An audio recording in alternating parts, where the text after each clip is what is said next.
The scream tore through the night, raw and desperate, echoing off the ancient oaks that guarded Willow Creek. I stumbled through the underbrush, heart pounding, my bare feet sinking into the cold, damp earth. I didn't know if I was running from the village or toward the thing that had been calling me since I was 16, the thing they said chose me. My name is Elias Kane, and I was born in a nowhere town in upstate New York, where the forest is more alive than the people. Willow Creek isn't on most maps, but it's got a reputation. Folks whisper about the old gods here, the kind that don't answer to churches or reason. They live in the trees, in the wind, in the shadows that stretch too long at dusk. And every 7 years, the village picks someone to give to the forest god. This time, it was me. I was 19, scrawny, with too long hair and eyes that always looked like they were hiding something. Maybe I was. Growing up, I'd never fit in with the roughneck boys who hunted deer or the girls who giggled about prom. I was the kid who'd sneak into the woods at night, sketching the way moonlight carved paths through the branches, dreaming of a world that didn't feel so wrong. But the village noticed me. They saw the way I lingered near the forest's edge, the way I didn't flinch when the wind howled like a voice. "He's marked," they said. And when the elders drew my name from the iron bowl last spring, no one was surprised. The ritual was simple. They told me, "Go into the forest at midnight. Offer yourself to the god. Satisfy him, and the village would be spared his wrath floods, fires, blight."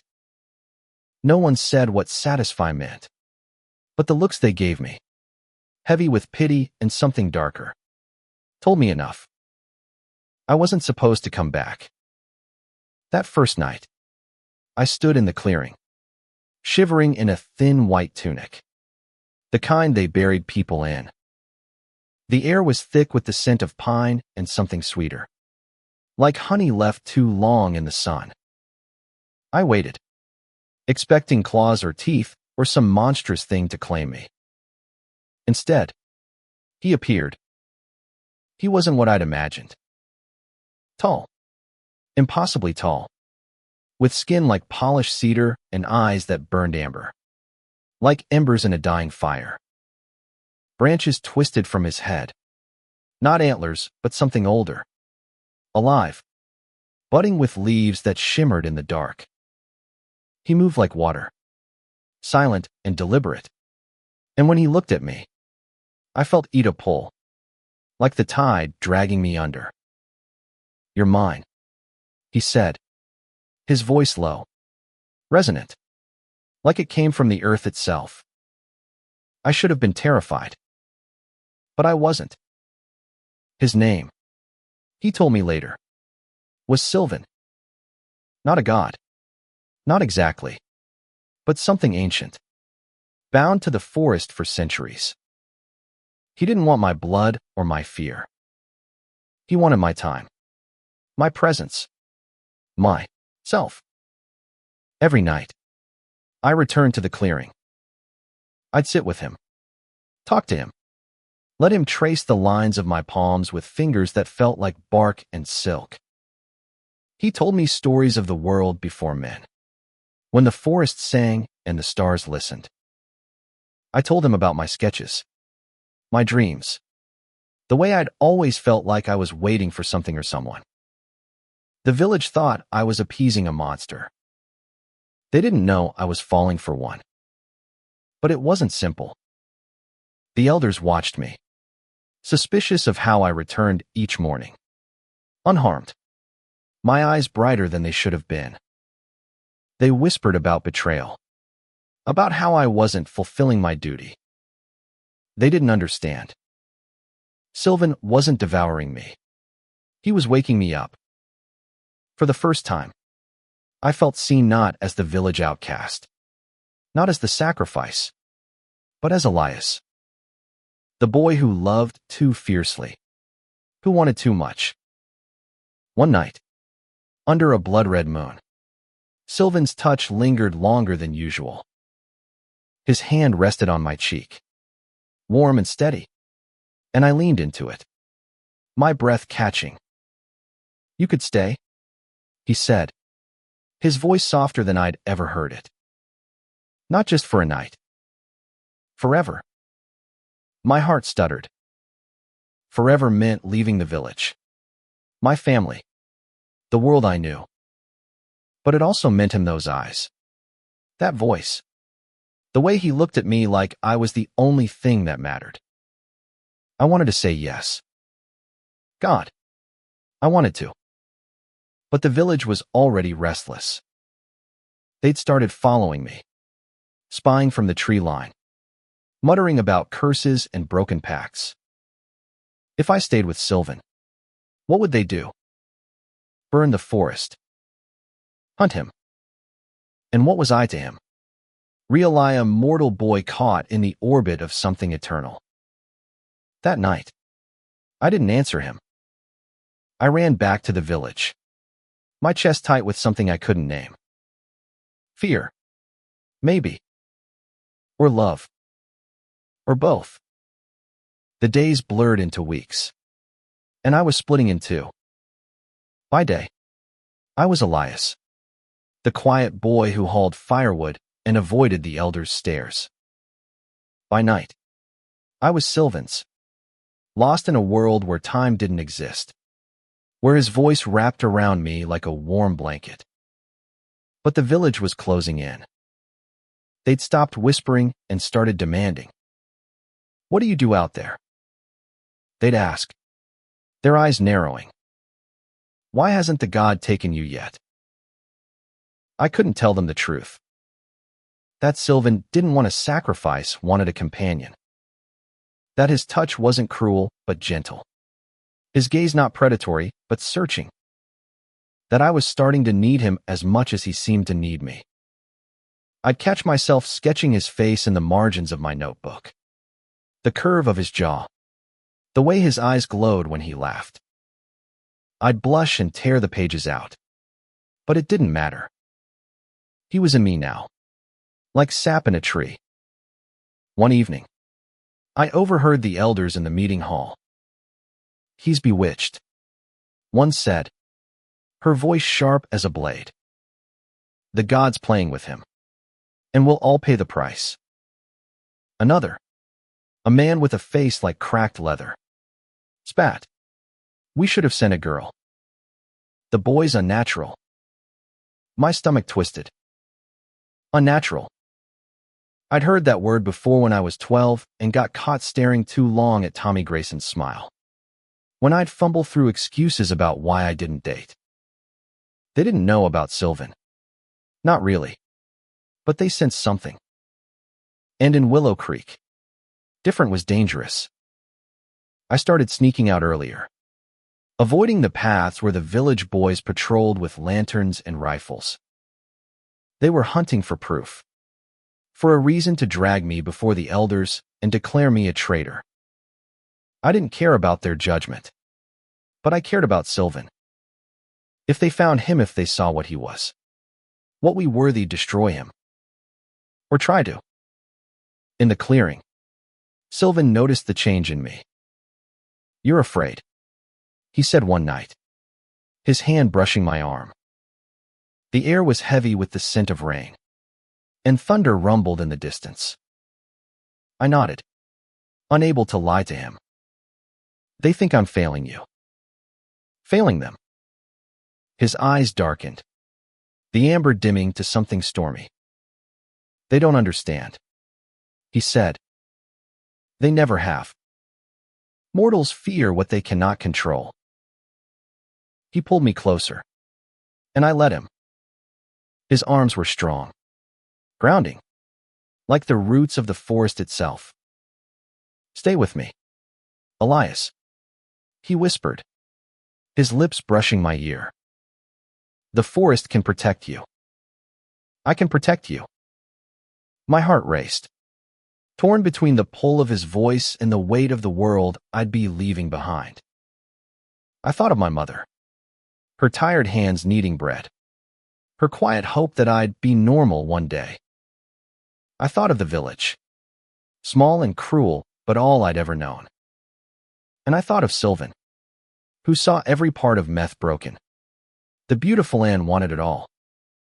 I can't, I said, my voice cracking. Not yet. His face fell, but he didn't push. He never did.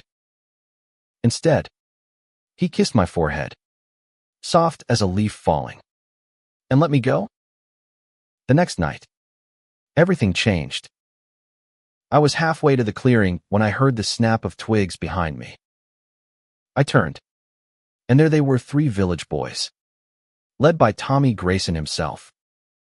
His face was hard, his eyes glinting with something ugly. "We know what you're doing, Kane," he said, stepping closer. "You're not appeasing the god. You're with him." The word dripped with disgust, and I felt my face burn. They'd seen something, maybe the way I looked when I left the forest. Maybe the way my hands trembled after Sylvan's touch. I tried to run, but they were faster.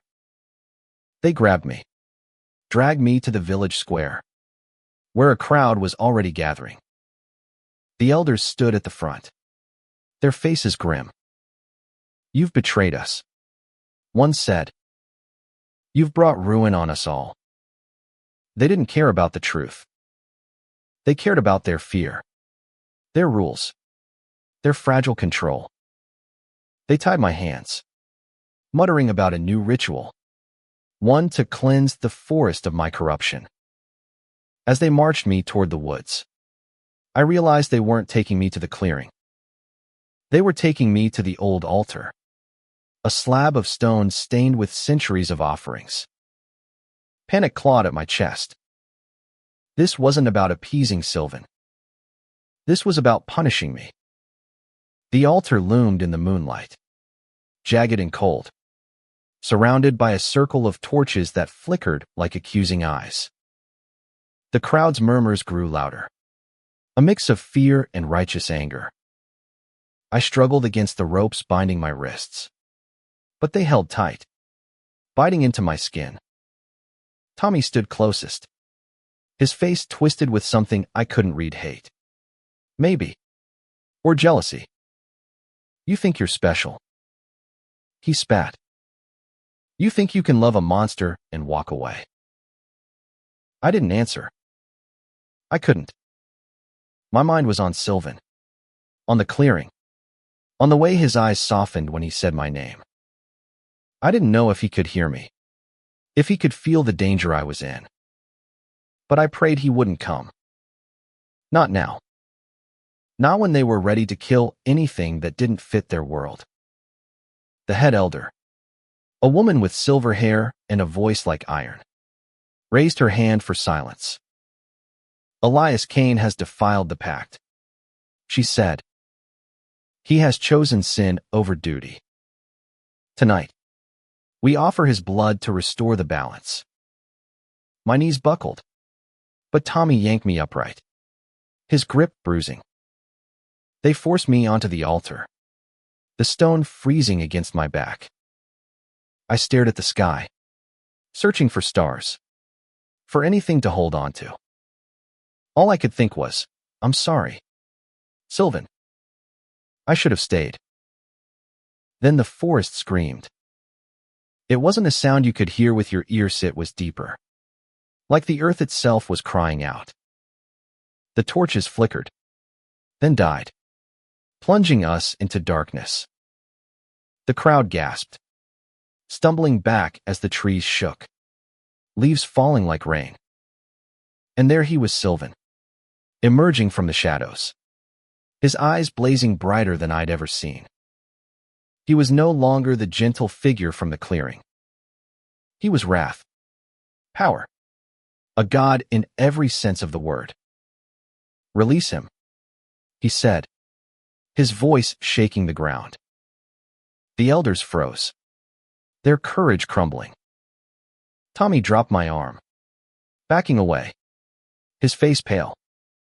Sylvan stepped forward, and the air crackled with his presence. The scent of pine and honey overwhelming. You dare harm what is mine. The elder tried to speak, to justify, but Sylvan didn't wait. He raised a hand, and roots burst from the ground, coiling around the torches, the ropes, the altar itself. The crowd screamed, scattering into the woods. But Sylvan's eyes never left me.